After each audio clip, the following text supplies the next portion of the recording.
نے دودھ کی رکھوالی بلی کو بٹھا دیا ہوا ہے۔ جن لوگوں کو آپ نے ہمارا محافظ بنایا ہوا ہے، پولیس ہو گئی، وہ جناب سب سے بڑے کرپٹ ہیں، وہ خود ڈکیٹ ہیں، خود راستہ روکتے ہیں، دن دہاڑے ٹریفک پولیس والے آپ نے دیکھا ہوگا وہ سارے عام پیسے لے رہے ہیں لوگوں سے راستے روک کے، تو انہوں نے ہماری حفاظت کرنی ہے۔ چوروں سے زیادہ آج کل جو عوام ہے وہ پولیس سے ڈرتی ہے، ان لوگوں نے ہماری حفاظت کرنی ہے۔ سرکار میں سن رہا تھا کہ وہ وزیر داخلہ محسن نقوی صاحب فرما رہے ہیں کہ لوگوں کو جو ہے احتجاج کی، پروٹیسٹ کی اجازت نہیں دی جائے گی۔ فرما رہے تھے کہ ہم نے ایف سی طلب کر لیا ہے، پولیس طلب کر رہی ہے، فورسز طلب کر رہی ہے، ایون کہ آرمی کو طلب کر لیا ہے۔ کیوں یار آپ لوگ جو ہے نا، سر میری آپ سے ریکویسٹ ہے نا، گزارش ہے کہ کیوں آپ آرمی اور فوج کو آمنے سامنے کر رہے ہیں؟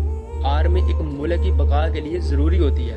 اگر آرمی نہ ہو آج کل تو پاکستان دنوں میں ختم ہو جائے، لیکن جب آرمی اور عوام آمنے سامنے آ جاتے ہیں نا تو پھر ملک اور بھی تیزی سے ڈیفالٹر کر جاتا ہے۔